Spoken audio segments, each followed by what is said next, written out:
자, 오늘의 작전주 바로 들어가 볼 텐데요. 오늘의 작전주는 간밤이 아니죠. 어제 있었던 쾌거.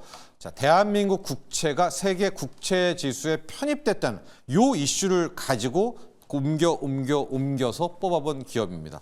자, 오늘의 작전주는 DLENC라는 이름은 낯설지만요. 여러분들이 어디다 하면은 바로 고개를 끄덕일 대한민국 상단에 있는 종합건설사를 골랐다. 이제 보시면 될 것 같습니다.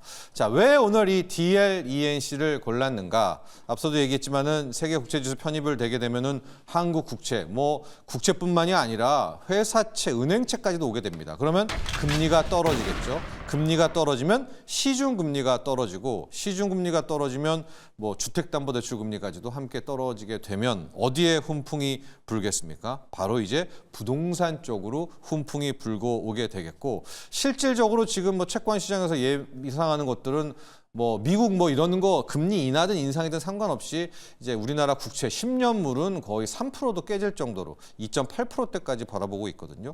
자, 그러면은 주담대 금리가 하락하게 되면 자, 건설사들이 진짜 오랜만에 긴 어둠의 터널을 끝내지 않을까라고 해서 오늘 건설주 중에서 바로 이 DLENC라는 이제 회사를 골랐습니다.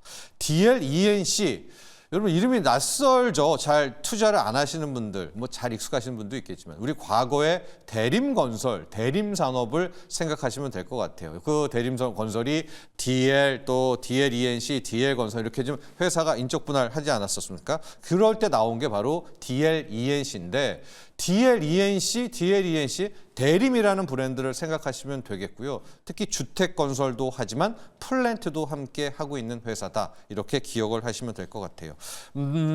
브랜드로 보면은 어디냐?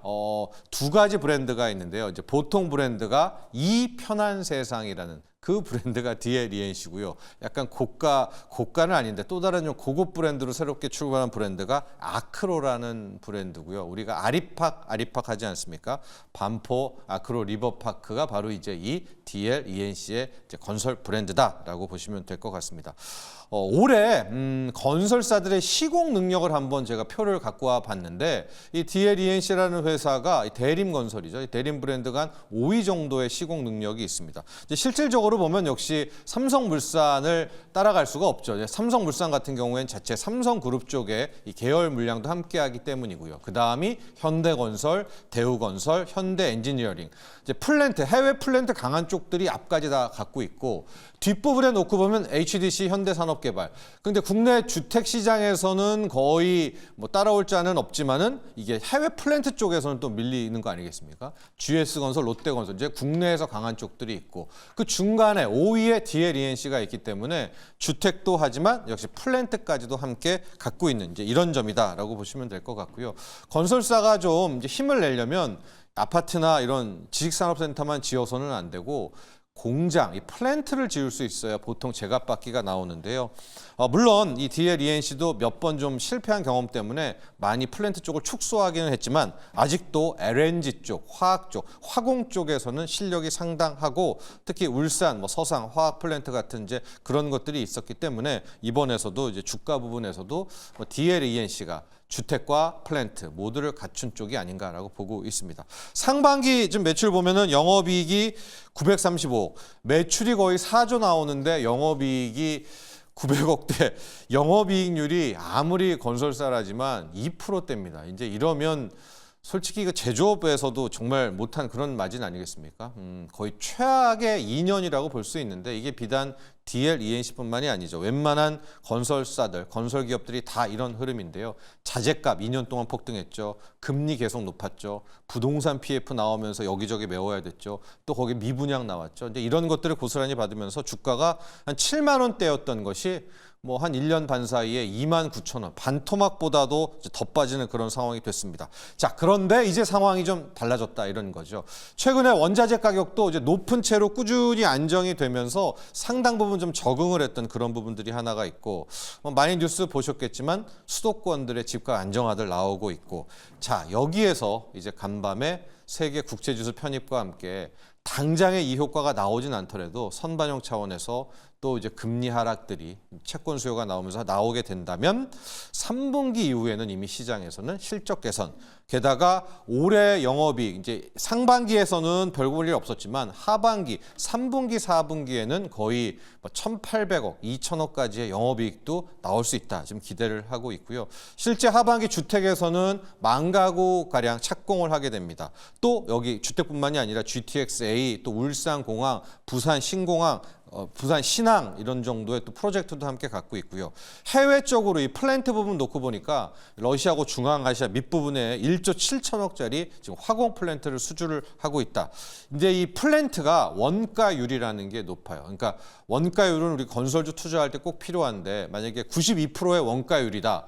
그럼 남는 게 8%밖에 없는 건데 여기 세금 떼고 나면은 진짜 안 되거든요. 그래서 보통 건설주들이 원가율 할 때는 80%대 정도가 나와야 뭐 세금 내고 빼고 나서 자신들이 먹을 마진이 나오는 건데 이게 이제 한 해외 플랜트가 80%가 나오게 되면 주택에 뭐 높은 원가율과 좀 맞닥뜨리면은 마진도 영업이익률도 개선될 수 있지 않겠는가? 자, 이렇게 보시면 됩니다. 계속 말씀드렸지만은 이번에 채권지수 편입에 시중금리 하락, 주담대 하락, 건설주 훈풍 이런 메커니즘 계속 기억하시면 좋을 것 같고 또 하나 DL-ENC에서 제가 늘 보는 좀 이 회사의 장점은 현금 아주 박사입니다. 현금을 8,500억 쌓아두고 있고 현금성 자산만 거의 2조 원에 육박하는 왜 이렇게 돈을 이렇게 쌓아두고 있는지 참 이것 때문에 오히려 주가를 빼기도 합니다. 그 돈 왜 갖고 있어? 빨리 뭐라도 하지. 그러나 기본적으로 재무가 탄탄하다는 것은 뭐 많은 기회가 있는 것이고요. 특히 이제 건설사들이 부채 비율이 되게 높거든요. 왜냐하면 다 한 건 하고 돈을 뭐 수주하고 이런 거여서 200%, 300% 이런 부채율인데 DL-ENC 저 대림 회사는 부채 비율이 100%, 한때는 90%대였던 거예요. 그러니까 저 정도로 탄탄한 100% 부채율의 건설사는 굉장히 특이한 케이스다라고 볼 수가 있습니다. 자, 그래서 저 돈 현금만 8,500억, 현금성 자산 2조 원으로 어떻게 쓰겠다라는 뉴스만 나오면 상당 부분 주가에 또 힘을 받겠죠. 가령 제가 좀 기대하고 있는 것이 디벨로퍼 자격으로 다 돈이 없어서 땅 살 돈 없잖아요. 건설사들이. DL-ENC가 뭐 한번 사서 들어가겠다라든가 아니면 주주환원 하겠다라든가 이런 모습들 나오게 될 경우에는 상당 부분 주가에도 긍정적일 수 있다. 이렇게 보시면 될 것 같습니다. 자, 오늘 DL-ENC 옛날 대림입니다. 이 편한 세상 아크로 생각하시면 될 것 같고요. 채권지수 우리 편입으로 금리 하락, 부동산 훈풍, 여기에 현금, 막대한 현금 쌓아두고 있다. 이런 재료로 이 기업 공략하시면 좋을 것 같습니다. 오늘의 작전주 여기까지 하죠.